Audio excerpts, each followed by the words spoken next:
Ott van, hogy először a zsír, ugye akkor fölcsapódik ezekre a labellákra, jó, azt és tanulókomban rengeteget tisztítottam, de attól még a belső részt is ki kellett mindig takarítanom, itt akkor nem kell? Itt megoldottuk ezt egy automata belső mosórendszerrel, ami különböző mosási fázisokban teljesen zsírtalanítja a berendezésnek a belsejét.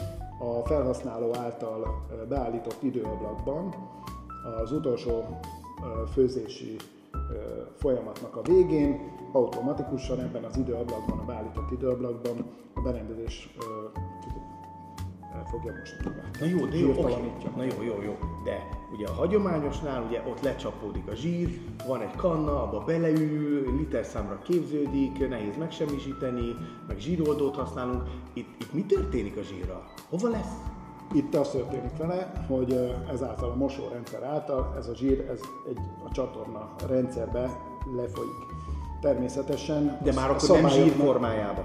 Hát egy víz-zsír emulzió formájába folyik le, oldott állapotban, mi a minden berendezéshez mellékelünk egy zsírfogót, amit lehet telepíteni a berendezés alá a bútorzatban, és ennek a zsírfogónak az ürítése ez egy általános gyakorlata a konyhák világában.